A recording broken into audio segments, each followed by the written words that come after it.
Udah 20 tahun, mak kagak mati-mati juga, anaknya pada mati. Kan jadi rancu itu akhirnya, ya kan?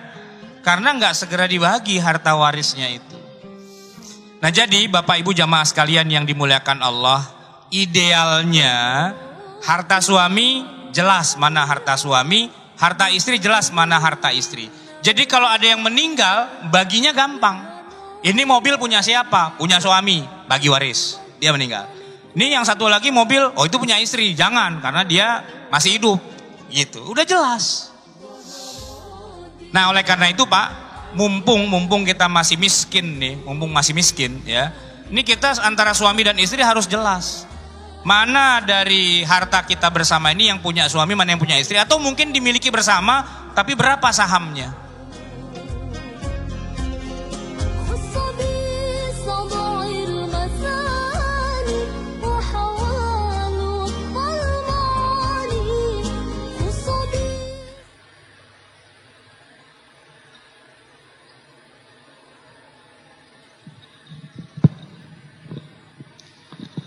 Bismillahirrahmanirrahim.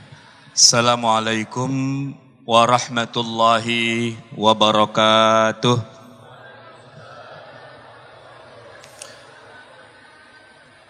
Alhamdulillahi rabbil alamin. Wassalatu wassalamu ala nabiyyina Muhammadin wa ala alihi wa sahbihi ajma'in. Subhanaka la ilma lana illa ma 'allamtana innaka antal alimul hakim.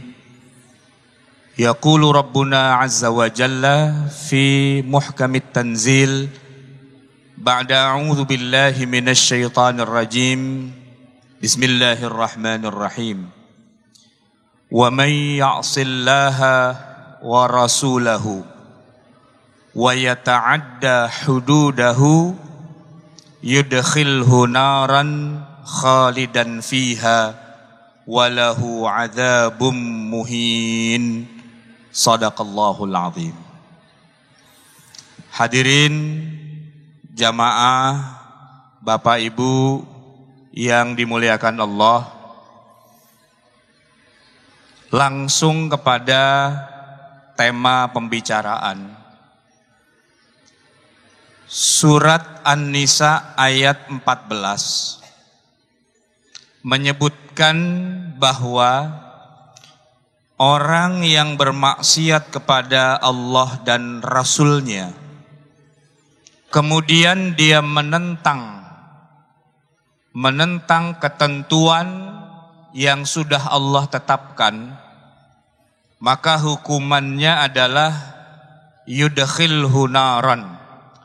Allah masukkan dia ke dalam nar, ke dalam neraka, khalidan fiha, dia abadi di dalamnya, tidak keluar lagi, walahu adzabum muhin, dan dia mendapatkan siksa yang menghinakan. Surat An-Nisa ayat 14. Yang punya mushaf boleh dibuka mushafnya.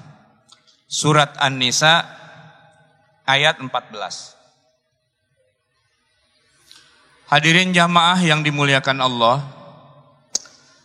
ayat ini sebenarnya masih satu rangkaian dengan ayat-ayat sebelumnya, ayat 13, ayat 12, ayat 11. Ketika di ayat 11 Allah berfirman, yusikumullahu fi auladikum lidzakari mithlu hadzil unsayain. Allah berwasiat dalam urusan bagi waris, anak laki-laki dapat 2 bagian dari anak perempuan. Itu ayat 11. Terus panjang ayatnya, masuk ayat 12. Walakum nisfu ma taraka azwajukum.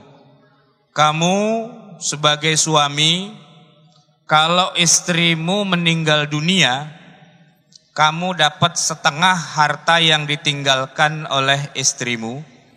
Kalau dia tidak punya anak, tapi kalau dia punya anak, kamu mendapatkan 1/4. Dan bagi istrimu, 1/4 kalau kamu meninggal tidak punya anak. Sedangkan kalau punya anak, yang meninggal suaminya punya anak, maka istrinya mendapat 1/8 dari harta suaminya. Itu Pak, Bu, ayat 11, ayat 12. Baru kemudian di ayat 14, Allah menyebutkan tadi, siapa yang maksiat kepada Allah dan Rasulnya, lalu dia menentang ketentuan-ketentuannya. Ketentuan, hudud di sini maksudnya ketentuan dalam pembagian waris. Dibilang laki 2 bagian, perempuan 1 bagian. Boro-boro dikerjain, yang ada dibikin sama. Anak laki dengan anak perempuan. Dibilang istri dapat 1/8 saja, yang terjadi malah begitu suaminya mati, hartanya semua dikuasai sama istrinya. Anak-anaknya nggak berani minta harta dari bapaknya, karena si emak merasa menjadi pewaris tunggal dari harta yang ditinggalkan oleh suaminya.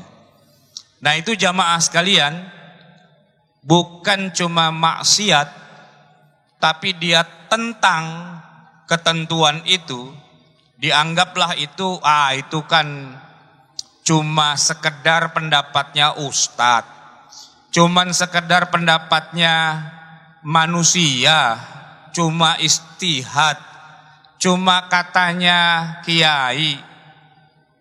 Jadi nggak usahlah dibagi sesuai dengan ketentuan 2/1, ya. Nggak usahlah pakai hukum-hukum agama. Kita kan bukan di Arab, jadi bagi warisnya sesuailah dengan adat, bagi warisnya sesuailah dengan ya musyawarah, mufakat gitu. Itu Pak, sering terjadi di tengah masyarakat kita.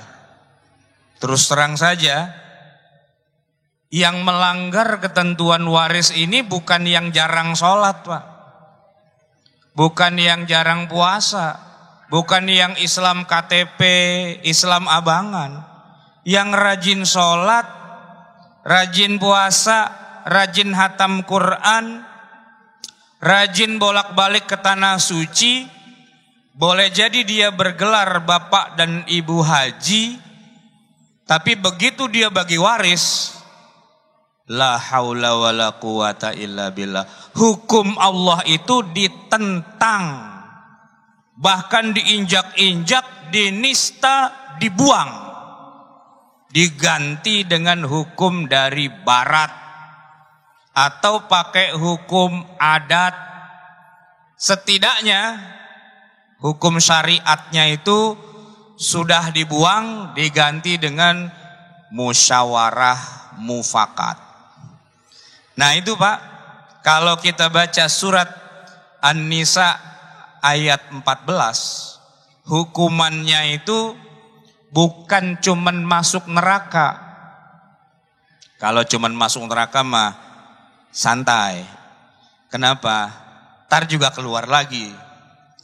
Hukumannya yudkhilhu naran khalidan fiha, dimasukkan ke dalam neraka abadi seterusnya, enggak keluar-keluar lagi di dalamnya. Sholat, puasa, zakat, haji, ngaji, 1 juz setiap hari.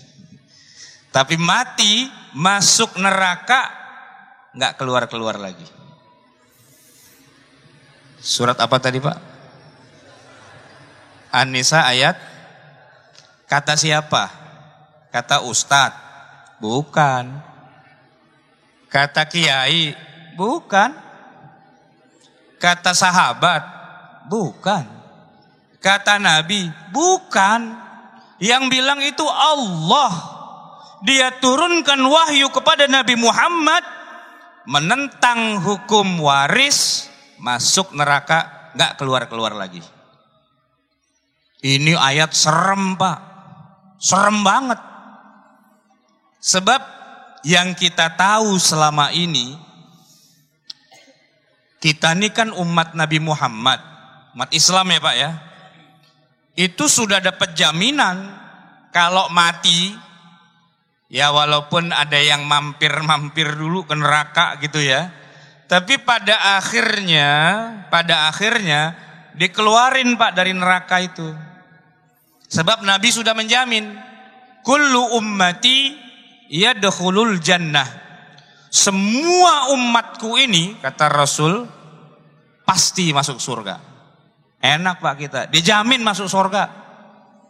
Man kana fi qalbihi misqala habbatin minal iman dakhalal jannah. Orang yang di hatinya ada iman, walaupun kecil banget tuh iman, misqala habbah, seberat butir gandum. Enteng banget tuh imannya Pak. Enggak tebel, enggak, enteng banget. Tapi ada itu iman di dalam hati, masuk surga. Bahkan Nabi pernah bersabda, man qala la ilaha illallah dakhalal jannah. Orang yang lidahnya pernah mengucap la ilaha illallah masuk surga. Jadi enak Pak, kita ini sudah dijamin masuk surga. Santai aja, gak usah bingung ya.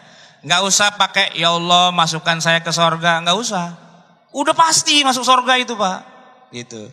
Kenapa? Karena kita muslim. Karena kita mengucap dua kalimat syahadat. Asyhadu an la ilaha illallah wa asyhadu anna Muhammadan Rasulullah.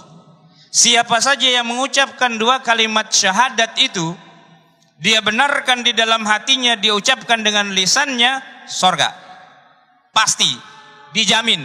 Bukan saya yang jamin, Allah dan Rasulnya. Santai, gak usah takut, pasti masuk surga. Nih yang hadir di sini semua nih, surga Pak, tenang aja. Ya, gak usah amin, emang udah pasti. Emang udah pasti. Nah kalau mau diamini yang kedua nih Pak, walaupun sudah dijamin masuk surga, tidak dijamin masuknya langsung. Bisa jadi mampir-mampir dulu. Nah makanya doanya gini, ya Allah, masukkan saya ke surgamu langsung. Gitu ya. Kalau cuma masuk surga pada akhirnya, wah itu mampir di nerakanya bisa lupa kita tuh Pak. Gimana kok orang Islam bisa masuk neraka dulu? Ya hitung-hitungannya bagaimana? Amal baik, amal buruk ditimbang. Semua amal baik kita Pak, itu ditimbang, dilihat. Faman ya'mal mithqala dzarratin khairan yarah, wa may ya'mal mithqala dzarratin syarran yarah. Semua dilihat Pak. Tuh kalau kita pernah menyebarkan berita bohong Pak, hadis maudhu', katanya Nabi pernah begini, padahal nggak pernah Nabi. Terus kita sebarin, berapa banyak yang terima berita itu jadi dosa kita Pak. Wah itu jadi banyak. Hati-hati dengan menyebarkan berita bohong. Hati-hati. Sebab kata Nabi, nanti di hari kiamat ada orang yang muflis. Tahu muflis Pak? Bangkrut. Karena dia waktu mati udah pede Pak. Sholat saya mau banyak. Belum duhanya, belum qiyamul lailnya, belum sholat. Pokoknya sholat mantap lah. Puasa, Senin Kemis, Ayyamul Bid 13, 14, 15, ya kan? Zakat, sudah semua gitu. Haji bolak-balik Pak tiap tahun. Ada Pak, orang tiap tahun pergi haji itu ada. Orang dia punya travel, ya, bolak-balik berarti kan. Ada murid saya Pak, dia punya travel. Dia bilang begini, Ustadz, ada nggak doanya biar nggak berangkat mulu ke tanah suci? Dia bilang. Wah, tumben ada yang minta doa kebalik. Biasanya minta doa disampaikan ke tanah suci. Bukan gitu Ustadz, Anda punya travel. Tiap bulan berangkat nganterin umroh. Tiap bulan baru juga 2 hari 3 hari berangkat lagi. Baru seminggu berangkat lagi. Setahun 12 kali Ustadz. Gitu. Jadi ada nggak doanya biar nggak umroh mulu, katanya begitu. Wah, saya belum tahu deh tuh kalau yang begitu. Adanya juga, ya Allah, sering-sering saya dipanggil ke Baitullah. Jadi jamaah sekalian, orang Islam itu dipastikan masuk surga, tapi belum tentu masuk surganya langsung, belum tentu. Tergantung amalnya. Kalau amal baiknya itu banyak, gitu ya. Lalu amal buruknya sedikit, ditimbang gitu ya. Nah, amal baik ini akan memakan amal buruk. Innal hasanat yudhibnas sayyiat. Semua amal baik kita nih nanti gunanya untuk ngabisin amal-amal buruk, habis. Amal buruk habis, masih banyak amal baiknya. Kata malaikat, udah langsung sorga aja, sorga langsung, sorga. Terus langsung, nggak pakai transit. Itu kita minta yang begitu tuh, amin baru yang begitu, ya. Nah cuman Pak, ada yang cuma nih. Dia merasa amal baiknya udah banyak. Cuman ternyata dosanya juga lebih banyak. Nah, dia nggak berasa dia dosa. Ya, orang tiap hari kerjaannya baik melulu, cuman tangannya iseng banget. Berita bohong sebar, berita bohong sebar, berita bohong sebar. Nggak tahu apakah ini kejadian benar apa enggak, pokoknya sebarin dulu aja. Ternyata Pak, orang yang kita zalimi, yang kita tuduh-tuduh itu, di akhirat nggak terima. Di akhirat nggak terima. Makanya Nabi bilang, fattaqu da'watal mazlum. Takutlah kalian kepada doanya orang yang dizalimi. Fa inna laisa bainahu wa bainallahi hijab. Tidak ada hijab antara dia dengan Allah. Lo dulu yang ngata-ngatain gua ya. Sekarang kemariin pahala lo. Nih gue punya dosa banyak, nah lo yang bayar. Kalau satu orang begitu masih mending Pak. Masalahnya yang kita kirimin hoak itu berapa banyak. Jadi akhirnya puasa kita habis, zakat kita habis, zikir kita habis, baca Quran kita habis, iktikaf kita habis, sholat kita habis. Dosanya orang lain itu kita yang tanggung. Pahala kita habis. Habis. Terus kata malaikat, sini. Non neraka, sono dulu no, ya. Digecek dulu pala lo sono. Bakar dulu. Semoga enggak banyak-banyak Pak yang kita zolimi di dunia ini. Semoga enggak banyak-banyak orang yang kita ambil hartanya. Semoga enggak banyak-banyak orang yang kita jadikan sebagai tempat kemarahan kita, sebagai tempat kita berbuat zalim, itu semoga enggak banyak. Jadi seandainya masuk neraka pagi, terpaksa masuk neraka juga nih Pak. Kalau bisa mah sore udah keluar gitu, kalau bisa. Ya gosong tetap, hancur tetap gitu kan. Kulit gosong Pak. Ini kulit kalau udah gosong dibakar di neraka, apa yang terjadi? Syaraf-syaraf kita mati semua. Dan kita nggak merasakan bahwa api neraka itu panas. Nggak merasakan, kenapa? Karena mati syarafnya. Syaraf tuh Pak, menyampaikan rasa sakit dibakar gosong itu ke otak. Otak kita merasakan sakit. Tapi kalau syarafnya mati karena gosong, kita tidak merasakan sakit. Dibakar neraka tuh nggak berasa sakit. Enak dong. Tar dulu, jangan enak aja. Ada ayatnya Pak. Kullama nadijat juluduhum badalnahum juludan ghairaha. Setiap kali orang di neraka itu gosong kulitnya Pak, badalnahum juludan ghairaha. Kami ganti kulitnya dengan kulit yang baru. Jadi Pak, kerjaan kita di neraka nanti ganti kulit Pak. Ya, tiap menit ganti kulit, tiap menit ganti kulit, tiap menit ganti kulit. Kok gitu? Liyadzuqul azab, agar bisa merasakan azab yang pedih di neraka. Jadi jangan bilang, paling juga masuk pagi keluar sore. Gosong Pak, gosong. Berkali-kali ganti kulit.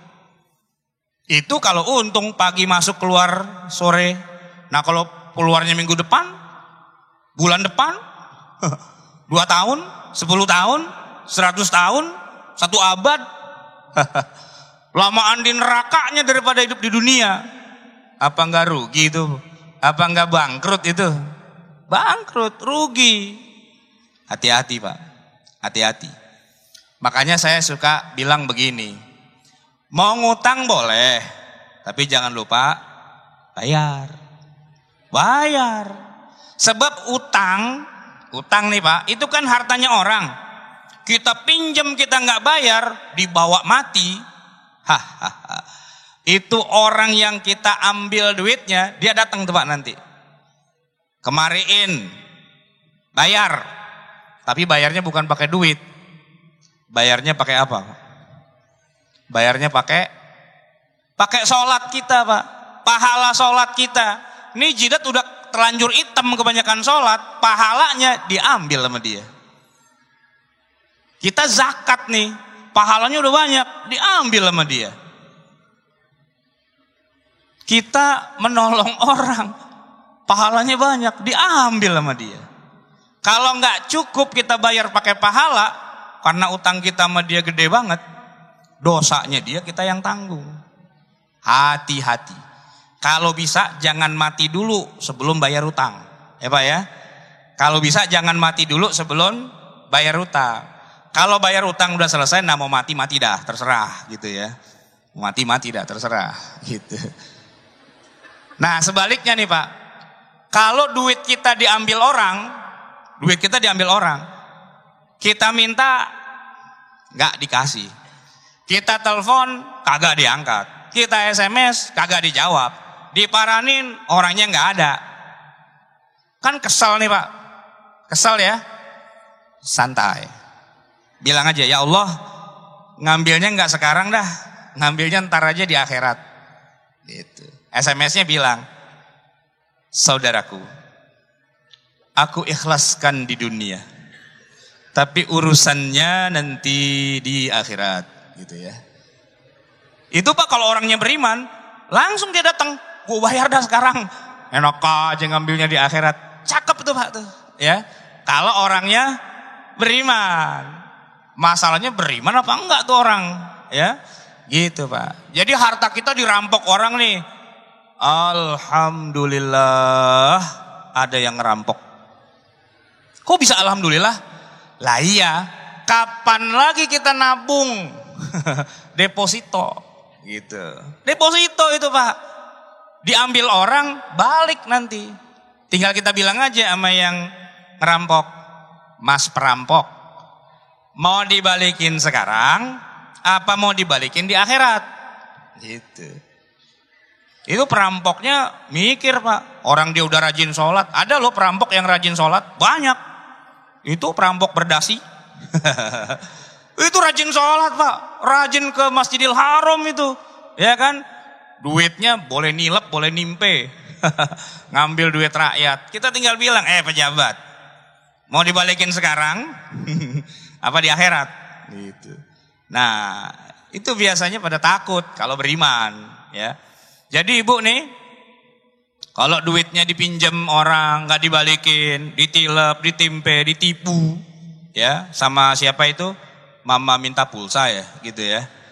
Balikin aja. Ya udah, ntar ente balikinnya di akhirat aja ya.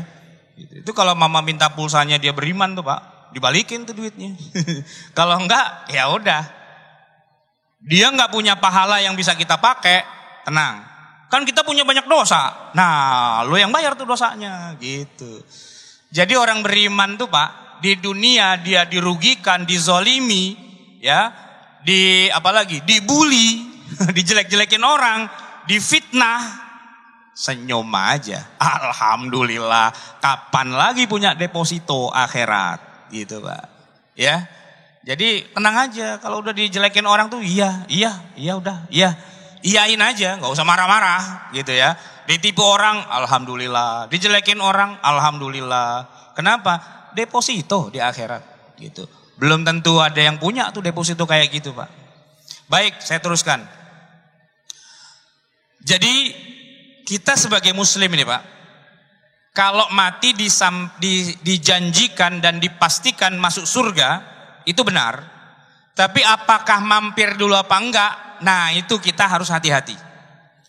Asal bisa sih ya, jangan mati dulu dah kalau punya banyak dosa. Minta ampun dulu, taubat dulu, utang ke orang bayar semua, kesalahan kita pada orang lain kita minta maaf dulu. Kalau udah selesai semua, nah mau mati dah, gitu ya. Iya Bu. Sebab nih ya saya kasih perbandingan. Ada orang mati dengan pahala yang banyak, tapi dosanya lebih banyak. Mendingan mana? Dengan orang yang mati pahalanya sedikit, tapi nggak punya dosa. Mendingan mana? Mati pahalanya banyak, tapi dosanya lebih banyak. Dengan mati dalam keadaan pahala cuma sedikit, tapi dosanya nggak ada. Mendingan mana? Mendingan mati pahalanya banyak nggak ada dosa ya. Mendingan itu. Tapi kalau kita kan nggak seperti para ulama, para wali yang tiap malam tahajud, yang setiap waktu zikir, yang setiap waktu sholat sunnah, puasa dan nggak kayak gitu. Kita ini orang awam biasa, ya kan? Orang biasa mana sholatnya telat mulu lagi, ya kan? Gitu. Mana ya gitulah. Tahu sendiri ya. Jadi kita emang boleh iri lah dengan orang yang mati bawa pahala 1.000.000. Pahalanya 1.000.000. Kita mati pahala cuma 10. Boleh Pak, iri Pak. Tapi ntar dulu. Dia yang mati dengan pahala 1.000.000, dosanya berapa tuh? Kalau pahala 1.000.000, dosa 2.000.000, tekor Pak. Mendingan kita mati pahala 10, dosa 0. Masuk surga Pak. Surga. Ya emang bukan surga Firdaus yang tertinggi sih.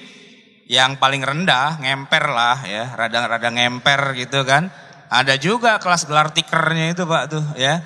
Tapi kan surga, ya kan? Daripada pahala 1.000.000, dosa 2.000.000. Nah lama di neraka. Gimana mau masuk surga? Banyakan dosanya daripada pahalanya. Nah jamaah sekalian, orang kafir. Tadi kan ngomongin orang Islam. Orang kafir. Kalau orang kafir mati, dia tidak pernah mengakui bahwa tiada Tuhan selain Allah dan Muhammad adalah Rasulullah. Mohon maaf. Gak usah jauh-jauh.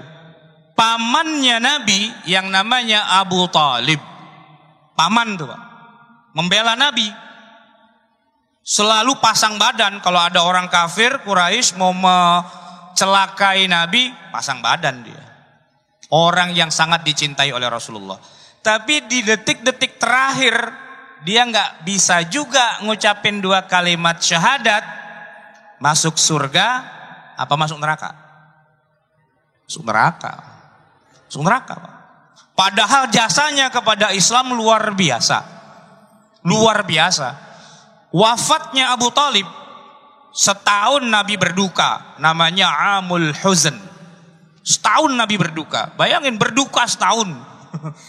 Saking cintanya Nabi dengan pamannya yang banyak jasanya, yang membesarkan beliau dari kecil sampai jadi Nabi begitu. Matinya gak mau baca syahadat. Surga apa neraka? Neraka. Memang riwayatnya menyebutkan siksaannya sih yang paling rendah, Pak. Neraka itu kan ada kelas-kelasnya gitu ya. Nah, siksaannya nih yang paling rendah. Satu riwayat menyebutkan beliau disuruh pakai sendal terompah yang terbuat dari bara api neraka, yang kalau dipakai terompah itu otaknya mendidih. Itu yang paling ringan, Pak. Dan udah nggak bisa dipesan, udah ada yang mesen itu. Jadi kalau kita masuk neraka nggak ada, mau cari yang paling enteng nggak ada, udah ada yang punya itu. Jadi itu lebih yang tinggi lagi. Jadi kalau orang kafir mati memang posisinya neraka dan tidak akan keluar dari neraka. Dia tetap abadi di dalam neraka itu selamanya, khalidina fiha abada. Itu kalau matinya tidak dalam keadaan Islam. Nah, jamaah sekalian, Islam mati bisa masuk surga langsung, bisa masuk surga mampir ke neraka dulu. Kafir mati masuk neraka selamanya. Dari dua ini, Pak, ada yang ketiga. Dia Islam, matinya dalam keadaan Islam, dikuburin di kuburan orang Islam, tapi nggak masuk surga, masuk neraka, dan nggak keluar lagi. Itu An-Nisa ayat 14 yang barusan kita baca. Kenapa dia nggak keluar lagi? Yata'adda hududallah, menentang ketentuan Allah. Jadi, Pak, kayak mati sebagai orang kafir, kayak mati sebagai orang kafir. Hukumannya kayak orang kafir, masuk neraka nggak keluar lagi. Na'udzubillah, summa na'udzubillah. Siapa orang yang kayak gitu? Yang menentang ketentuan waris yang Allah sudah tetapkan. Nah, jadi jamaah sekalian, saya bicara di sini mengajak Bapak Ibu semua, yuk kita belajar yang lebih serius lagi dalam hukum Islam, wabil khusus tentang pembagian waris. Sebab Nabi kita sudah bersabda, ta'allamul fara'idha wa'allimuha. Kalian itu wajib belajar ilmu faraid dan wajib juga mengajarkan pada orang-orang. Kenapa? Fa innahu nisful ilm. Waris itu separuh dari semua ilmu agama, bobotnya. Wa innahu yunsa. Tapi ilmu waris ini dilupakan oleh umat Islam. Wa huwa awwalu ma yunza'u min ummati, termasuk yang pertama kali akan dicabut dari umatku. Jadi jamaah sekalian, sedih rasanya melihat kita umat Islam rajin sholat, rajin puasa, rajin ngaji, ibadah, zikir dan sebagainya, tapi matinya masuk neraka. Sedih banget. Kenapa? Karena dia menentang ketentuan yang sudah Allah tetapkan. Nih begini, Pak. Bapak kita meninggal dunia, ibu kita masih ada, anak-anak juga ada. Jarang sekali di tengah masyarakat kita yang langsung dilaksanakan pembagian waris sebagaimana yang Allah sudah tetapkan. Biasanya alasannya, orang ibu kita masih ada, kenapa dibagi waris? Gitu. Dan kita nggak berani ngomong sama ibu kita, Bu, ayo dibagi waris harta bapak kita almarhum. Nggak berani. Sebab beliau akan marah besar. Ibumu ini masih hidup, masih nafas, udah minta bagian waris, mau jadi batu? Wow, gitu. Kayak maling kundang gitu. Padahal hadirin jamaah sekalian, ibu-ibu nih, mohon maaf ya ibu-ibu belah sono nih. Halo ibu-ibu, ya. Suami ibu meninggal dunia, harta yang beliau miliki itu menjadi punya siapa? Punya ahli waris kan? Sebagai istri, apakah istri itu langsung menjadi pemilik tunggal dari semua hartanya suami? Ataukah istri itu mendapat 1/8 sebagaimana ditetapkan dalam Quran? Bu, ibu, suami meninggal. Duitnya 8 miliar. Ibu dapat berapa, Bu? Hah? Semua. 1/8. 1/8 dari 8 miliar itu berapa? 1 miliar. Sisanya ada 7 miliar. Itu punya siapa? Haknya siapa? Anak-anak. Kalau anaknya cuma 1 laki, 7 miliar buat dia doang, Pak. Makanya enak tuh, Pak. Jadi anak tunggal laki sendirian. Oh, mantap gitu. Ya. Emak cuma dapat 1 miliar, dia dapat 7 miliar. Gitu. Kalau anaknya 2, ya 7 miliar bagi 2. Seorang berapa tuh? 3,5. Ini kita ngomong yang tinggi-tinggi aja, M gitu ya. Soalnya kalau hartanya berapa? 8.000 perak. Ya wakafin aja dah. 8.000 perak, segala ember, segala centong. Nah udah deh wakafin buat orang yang anak yatim gitu. Kita ngomong yang gedean nih Pak, biar semangat. Almarhum meninggal dunia, hartanya 8 miliar. Istrinya dapat berapa? 1/8 alias 1 miliar. Sisanya 7/8 itu milik anak. Kalau anaknya laki 1 dia ambil semua, anaknya laki 2 bagi 2, anaknya laki 3 bagi 3 dan seterusnya. Tapi kalau anaknya ada yang laki, ada yang perempuan, nah gimana? Masuk tuh. An-Nisa ayat 11. Yusikumullah, Allah berwasiat pada kalian dalam masalah pembagian harta waris, ya, fi auladikum, untuk anak-anak kalian laki perempuan, lidzakar, buat anak laki, mislu hadzil unsayain. Bagiannya itu seperti 2 orang perempuan. Jadi kalau anaknya 2, 1 laki 1 perempuan, seolah-olah anaknya ada 3.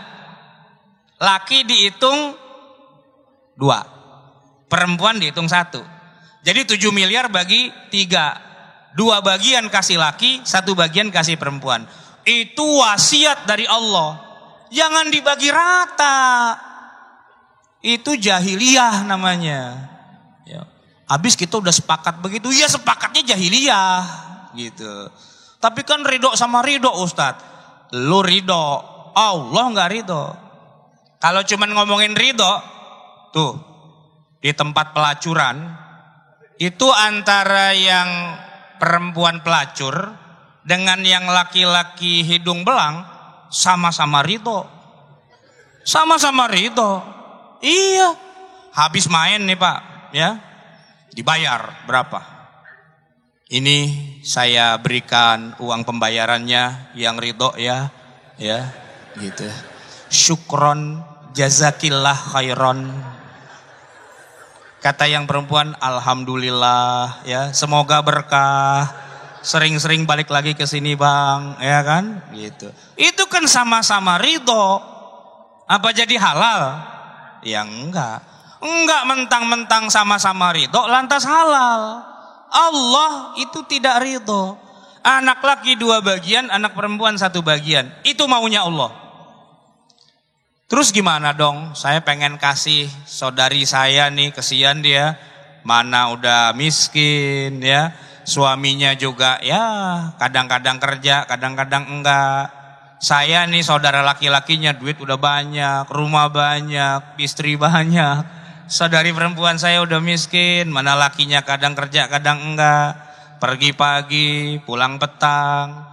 Pantat pinggul, pegal-pegal, pendapatan, pas-pasan gitu ya. Saya pengen dah kasih kepada adik saya perempuan nih harta. Boleh nggak langsung disamain begitu aja? Nggak boleh. Bagi dulu sesuai dengan ketentuan Allah. Laki dapat 2, perempuan dapat 1. Masing-masing sudah dapat haknya. Setelah itu kalau mau kasih, boleh nggak? Boleh. Kesian nih adik saya. Ya udah belangsak hidupnya, janda juga ya nggak punya, ya udah dah saya kasih. Jangankan ngasih separuh, kasih semua juga boleh, ya kan? Dia dapat setengah, dia dapat 1 miliar, saya dapat 2 miliar, udah dikasih nih. Habis udah saya terima, saya kasih aja yang 2 miliar kepada adik saya yang perempuan, boleh nggak? Boleh. Tapi nggak boleh potong kompas. Bagi dulu sesuai dengan syariat Islam, baru setelah itu kita mau bagi-bagi terserah. Ibu, kalau suami meninggal, ibu dapatnya 1/8, Bu. Jangan dikuasain semua. Tapi kalau yang hadir di sini insya Allah sudah paham semua lah ya. Ya karena udah kelihatan muka-muka sorga semua nih kelihatan gitu ya. Nah yang di sono Cilincing sonoan lagi itu kadang-kadang suka begitu tuh. Suami meninggal itu harta dikuasain semua. Udah gitu dia kawin lagi sama berondong. Ini. Padahal itu harta milik anak yatim, anaknya masih kecil-kecil. Jadi yang boleh dia pakai dari harta suaminya yang meninggal cuma 1/8 aja. Sisanya 7/8 tuh punya anak-anak. Kalau anaknya masih pada kecil-kecil, nggak apa-apa. Si emak yang nyimpenin itu nggak apa-apa. Nanti kalau anak butuh apa, sekolah, bayar dari duit anaknya. Bondnya disimpen. Anaknya mau makan di restoran, boleh pakai duit warisan dari bapaknya. Bondnya disimpen. Anaknya mau beli baju baru, mau jalan-jalan, boleh. Bondnya disimpan. Ntar tuh kalau anak udah gede, dia nanya, "Mak, harta bapak saya mana? Warisan." Tenang, ada semua nih di kotak. Gitu. Buka kotaknya, bond semua isinya. Kok jadi bond semua? Nah lu hidup pakai dari situ tuh gitu. Nah si emak nggak boleh pakai harta itu dengan semena-mena. Karena walaupun tuh harta datang dari suaminya, tapi jatuhnya buat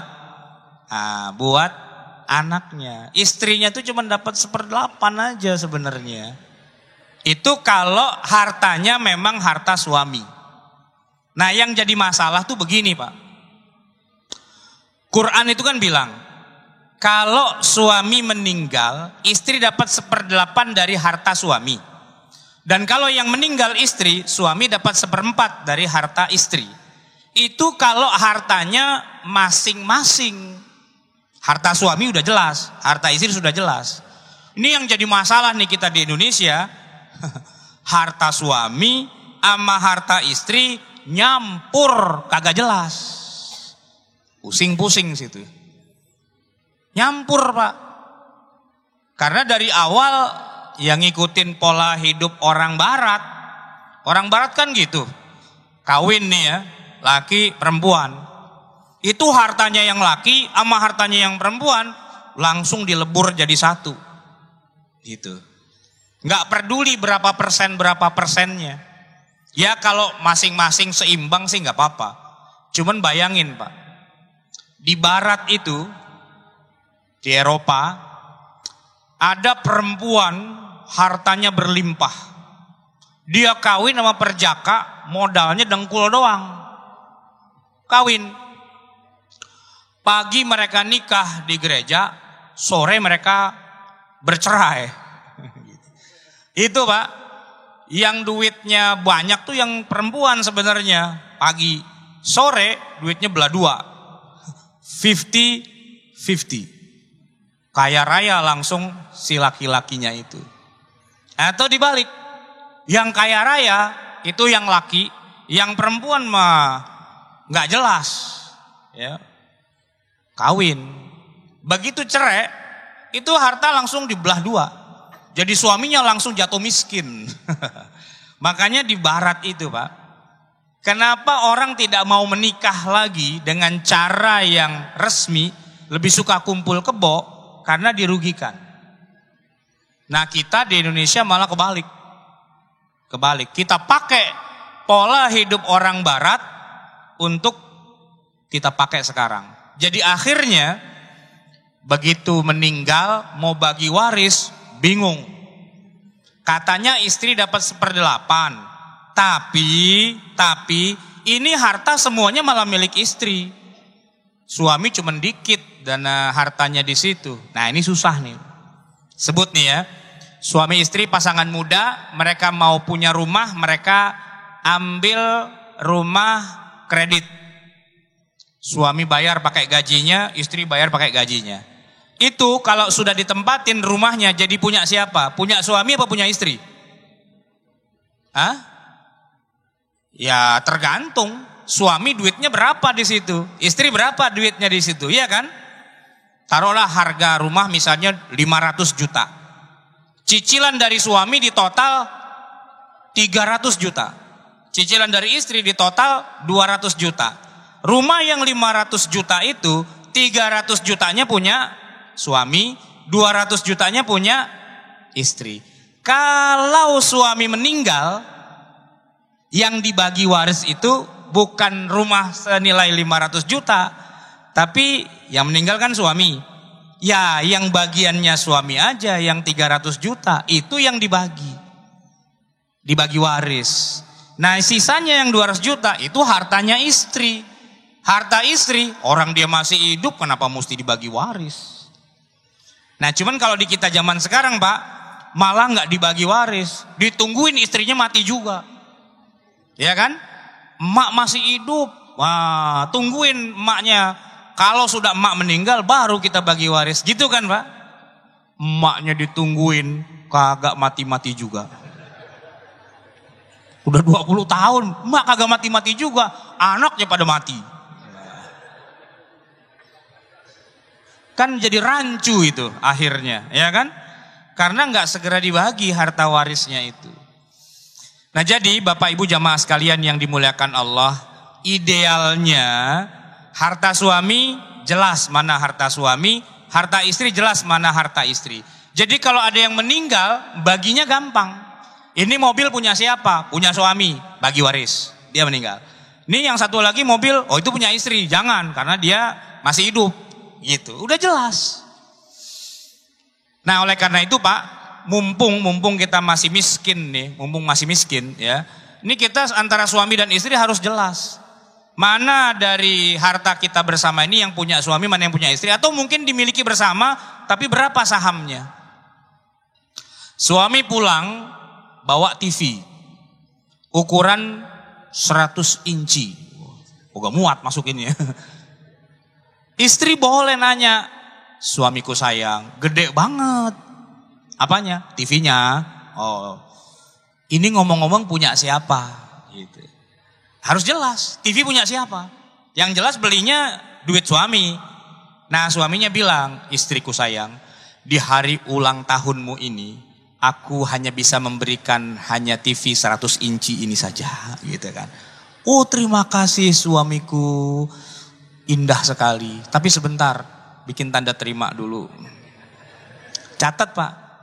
TV 100 inci, hadiah dari suami buat istri. Tanggal berapa? Tolong Mas, tanda tangan di sini. Tanda tangan. Jelas, TV punya istri. Duitnya duit suami, tapi suami meniatkan untuk dikasih sebagai hadiah. Ada tertulisnya, selesai. Kapan-kapan kalau suami meninggal, TV nggak usah dibagi waris. Kenapa? Punya istri, udah jelas. Suami pulang bawa kulkas. Tanya, bagus banget kulkasnya, 12 pintu. Kagak dingin-dingin. Punya siapa nih Mas? Gitu ya. Oh, ini hadiah ulang tahun. Gitu. Kemarin kan udah ulang tahun. Oh, ulang tahun istri yang satu lagi. Kasih tanda terima. Kalau perlu di televisi, di kulkas tuh dikasih stiker juga, Pak. Mama, nah, gitu. TV mama, kulkas mama, jelas, gitu kan? Kalau mobil bagus Pak, bawa pulang baru ya. Buat siapa? Buat mama. Oh, buat mama, terima kasih. STNK BPKB tolong sekalian ya, namanya dibalik nama, kan gitu. Jelas jadinya. Sehingga kalau nanti terjadi apa-apa, bagi warisnya gampang. Atau nggak harus bagi waris sih, cerai gitu ya. Kita nggak suka sih perceraian, itu termasuk abghadul halal. Tapi itu kan terjadi juga. Cerai, diputus pengadilan, istriku, malam ini adalah malam terakhir bagi kita. Esok hari kita sudah akan memulai hidup kita masing-masing. Segala hal yang terkait dengan harta benda dan kekayaannya diselesaikan dalam tempo yang sesingkat-singkatnya. Dengan cara seksama dan dalam tempo yang sesingkat-singkatnya. Udah jelas, Yang stikernya mama punya mama, yang stikernya papa punya papa. Suaminya masuk ke dapur, segala centong, segala parudan, segala ulekan, mama semua. Masuk kamar semua, mama semua. Tinggal celana kolor doang satu papa. Mana bolongnya 3 lagi. Nah, itu jelas, ya kan? Sehingga nanti anak-anak ketika mau bagi waris udah nggak bingung nih hartanya bapak apa hartanya ibu. Begitu. Sebenarnya aslinya begitu. Paling tidak kalau suami istri itu punya harta yang bersama, itu dideklar, dijelaskan kepada anak-anak. Anak-anak sekalian, rumah ini punya papa, ya. Tapi mobil itu punya mama, ya. Yang sana villa punya papa, ya. Itu harus jelas. Minimal ketika mau meninggal, itu pesan-pesan itu dikasih tahu ke anak-anak. Sebelah rumah itu ada tanah kosong, kalau bisa jangan dijual, punya orang, ya. Nah itu jelas. Jadi anak-anak juga nggak bingung. Ini yang terjadi sekarang, Pak. Bingung gitu loh. Tanah orang dijual gitu ya. Ada lagi, Pak, ini karena saya orang Betawi jadi tahu banget lah yang begitu-begituan ya. Kakeknya itu dulu mewakafkan tanah buat masjid. Cuman zaman dulu, namanya juga orang dulu, wakaf tuh ngomong aja. Nih gua wakafin nih 3.000 meter gitu kan. Dibangun masjid gede. Nah, dulu sih tanah harganya nggak seberapa.